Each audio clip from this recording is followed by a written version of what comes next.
بسم الله الرحمن الرحيم السلام عليكم ورحمة الله وبركاته halkani daawadayaal waa YouTube-ka Himila TV ku soo dhawow wararkii ugu dambeeyay ee geyiga Soomaaliya waxaan ku bilaabayaa dhinacaas iyo gobolka Awdal magaalada la yiraahdo Ceelgaal oo ka tirsan gobolka Awdal waxa laga soo warinayaa xiisad dagaal oo u dhaxaysa ciidanka Somaliland iyo sidoo kale kuwa beesha Ciise saacad walba waxa laga cabsi qabaa inuu halkaasi dagaal ka dhaco sida ay tilmaamayaan ila wareedyo lagu kalsoon yahay dagaalku waxa la sheegay in uu salka ama xiisad waxa la sheegay inay salka ku hayso kadib markii ciidanka Somaliland ay soo jeediyeen inay hubka dhigaan beesha Ciisana ay sheegtay in hubkan ay iyagu leeyihiin oo aysan marna dhulka dhigi doonin labada dhinac waxa la sheegay wixii inta ka dambeeyay in xiisadoodu ay gaartay meel sareysa iyada oo laga cabsi qabo dagaalo fool ah oo ka dhaca gobolkaas sida ay dad badan aaminsan yihiin dadkan la hadalnay qaarkood waxay goordhow inoo xaqiijiyeen haddii xaaladdu sidan ay ku sii socoto in dabcan la arki doono isku dhac weyn oo labada ciidan ah waa ciidanka Somaliland iyo kuwa Ciise taliyaha ciidanka militariga Somaliland Nimcaan Gaxnuug oo warbaahinta la hadlay goordhow wuxuu sheegay in hubka dhigis ballaaran lagu sameynayo dhammaan maleeshiyaadka beesha Ciise iyo kuwa Samaroon laakiin dad badan waxay aaminsan yihiin in gacan bidixin xoog leh ay ka socoto gudaha ciidanka Somaliland oo ku saabsan inaan daacad laga ahayn dagaal halkaasi ka dhacana ay ku jabi doonaan ciidanka Somaliland ugaaska guud ee beelaha Ciise ugaas Mustafa Maxamed Ibrahim oo warbaahinta la hadlay toddobaadkii la soo dhaafay sidaas oo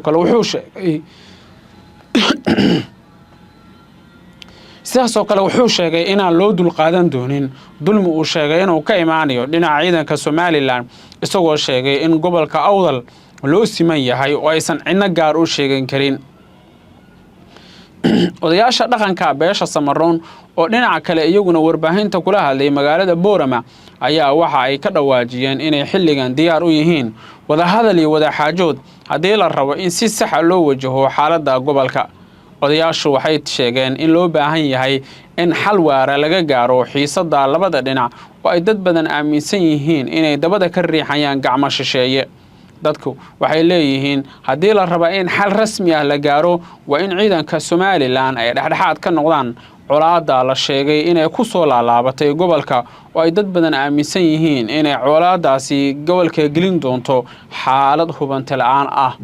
waxaan la hadlay dhowr xubnood oo odayaal ah oo ka tirsan ciidanka ama odayaasha dhaqanka beesha Ciise waxayna sheegeen in ay ku qasban yihiin inay iska celiyaan ciidanka Somaliland iyadoo xataa ciidamada sida gaarka u tababaran ee RRU lagu arkayo meelo kamira gobolka Awdal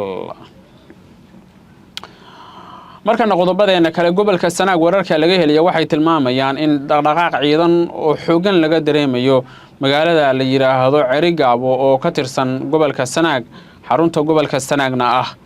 dhowrkii saac la soo dhaafay ciidamo hogaaminayo nin la yiraahdo Mahad Cambaashe ayaa la sheegay in ay dhaqdhaqaaq culus ka bilaabeen gobolka Awdal waa gobolka Andhehe Sanaag halkaas oo laga cabsi qabo inay dagaalo fool ah ka dhacaan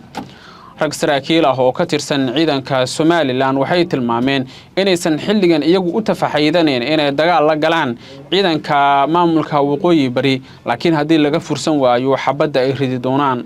gobolka Sanaag waxa isku haya ciidanka Somaliland kuwa Puntland iyo kuwa waqooyi bari dhowr jeer oo kala duwan oo gobolka waxa ka dhacay isku horimaadyo sababay dhimasho iyo dhaawac madaxweynaha Somaliland oo toddobaadkii la soo dhaafay ka hor hadlayay golaha wakiilada Somaliland ayaa wuxuu yiri waxaan nabad la doonaynaa walaalaheena Rorsol isagoo carabkiisa ka ilaaliyay maamulka waqooyi bari dad badan oo siyaasadda rogana waxay leeyihiin Cabdiraxmaan Cirro haddii uu rabo in la soo afjaro colaadda gobolka Sool ilaa gobolka Sanaag waa inuu runta iyo xaqiiqada abaaro oo uu joojiyo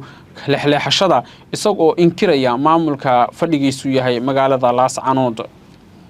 dad badan oo la hadalnay oo saraakiil ah qaarkood waxay leeyihiin Cabdiqaadir Firdhiye sidaas oo kale wuxuu wacad ku maray 2 toddobaad ka hor inay qaadi doonaan tallaabooyin dheeraad ah haddii la isku dayo in la soo weeraro magaalada Ceergaabo oo Cabdiqaadir Firdhiye uu sheeganayo lahaanshahooda laakiin dadka kale arrimaha la socdaahay waxay leeyihiin haddii si loo eego ama xaaladda si loo fiiriyana waxa macquul ah in la arko isku dhacyo xoogan oo dhanka ciidamada ah oo waliba sababi kara dhimasho iyo dhaawac guud ahaan saaxiibayaal wararkeena intaas bay ku dhan yihiin hadday tahay markii kugu horeysay janalkan Himilo TV ku soo biir oo subscribe dheh waxaad heli doontaa wararka iyo warbixinada xasaasiga ah oo mar walba halkan aan ku daabacno aragtidaada qaybta commentiga ee noogu reeb meel kasta oo aad joogtaan saaxiibayaal sharaf iyo karaamo soo dhawaada